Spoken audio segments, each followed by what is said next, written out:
All right, what is up, guys? Sorry for the delay in uploading anything here. It's we got winter, so it's been kind of rivers closed down and nothing was open for a little while there. So to break the ice here a little bit, I'm going to show you how to build your own auto hook setter.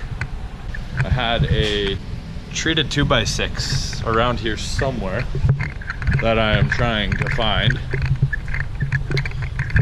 Because you definitely want treated 2x6, otherwise, you know, it's gonna get kind of old and moldy and it's gonna fall apart on you.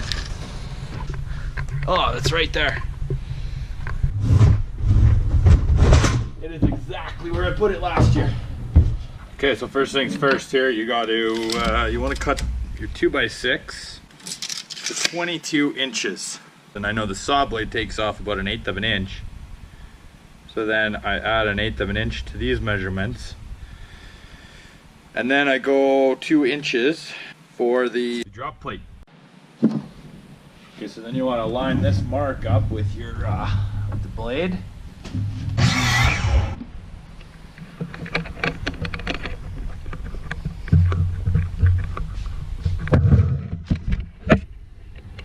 We need 2 eye hooks, eye screws, 2 1-inch washers.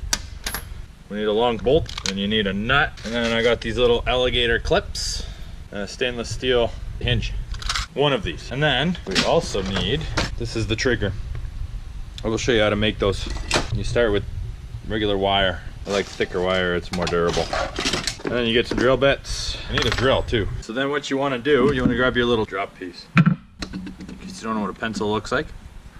Tape measure, and you want to mark 1.5 inches and then 4 inches. Those are your marks for your eye screws. And then you want to put them, you know, see? Can't see that probably at all on there, but there's one. There's the other one. It's a lot easier if you pre-drill this hole first.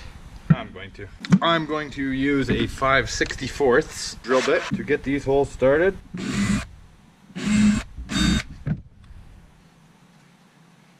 Another tool I forgot you're going to need is a center punch.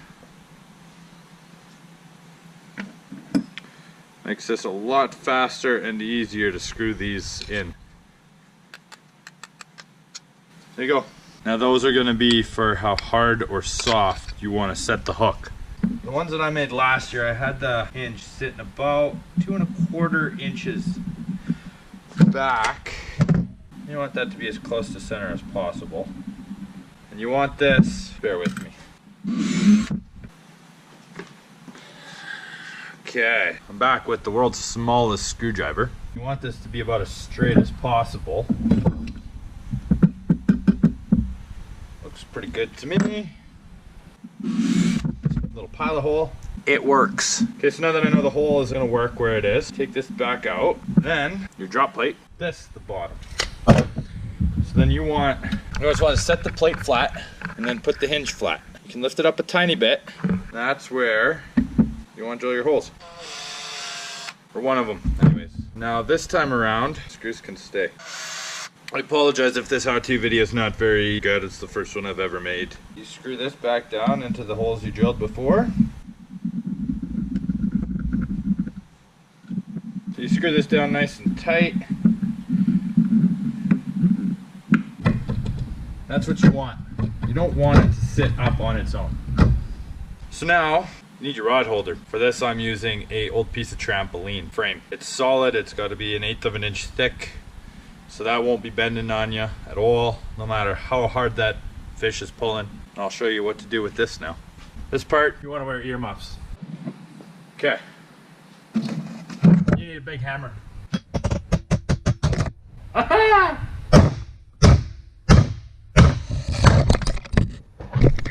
Whoops! How I do it is then stick her in a vise. Her, him, it, whatever.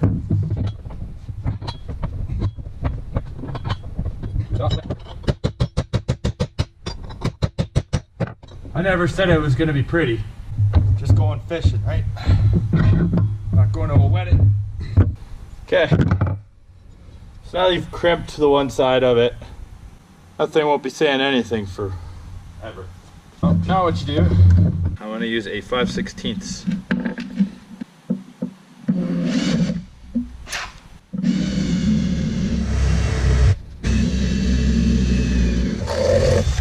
Then grab your bolt, boom, fits. Next, what you want to do, you want to put this crimp tie back in here. You want to make sure you crimp it enough so that you have room to bend it. You want to bend it about to a 45-degree angle. Oh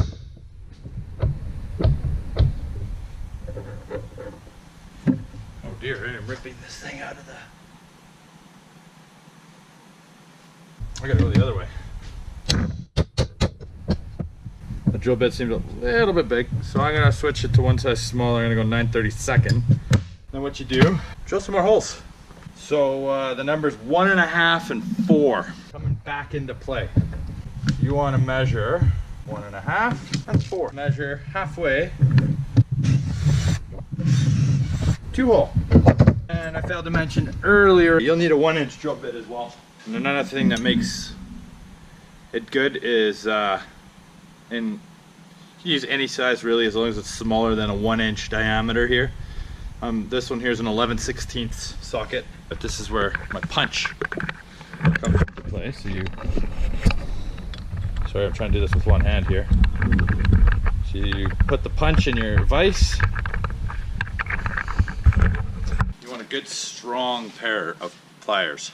Start on the one side and you bend it around until you get a shape about like that. You press it together. Again, like I said, not too pretty, but effective. It works. So you want to leave about 1.5 inches here of room. That's about the least you want to leave. I should have left a little bit more. Then what you do, you want to bend one down, like that, and then you want to give it maybe 1/4 inch. So then what I do is I pinch it in the vise. So there. You want it to look about like that. Then you can cut the extra off. You want to leave enough that you can hook it into the last eye hole in your fishing rod. So now what you want to do is you want to move up about 5.5, 6 inches. This one you can put in the vise. This part, you can do it longer, you could do it shorter, whatever you like. So then you pinch that as tight as you can. Then bend that up and around. See? So that when you let go, it looks like that. So this is what you're left with. You got your pivot and then your fishing line end of the trigger. And then you just flatten this out and then you cut it. You cut it about straight across. So you take your keychain ring, you feed it, clip it on. Although it helps if you clip it on the right way. I guess it doesn't really matter, it's pivots. There you go. That's how you make your own auto hook setter. Okay, so don't mind the mess here. This is where your rod goes, hence the rod holder. And then in here, see, for this one I would want my rod up one. And you drape the string over the front of it there. That's how you can set up your rod. And you hook your rod into that little eyelid there. You can see that there, and then your string goes around, and then you go down, it goes down into the hole. So, on the idea, once it's adjusted properly, you get a bite, and it automatically sets the hook for you. And then for adjusting it for a bigger or smaller bite, you would just bend this tip here. You would bend that a little bit further forward or backwards, depending on if you wanted a more sensitive or not. So that's how it's done. Quite easy. It takes about 15-20 minutes for one when you're not filming. If you want one, hit me up.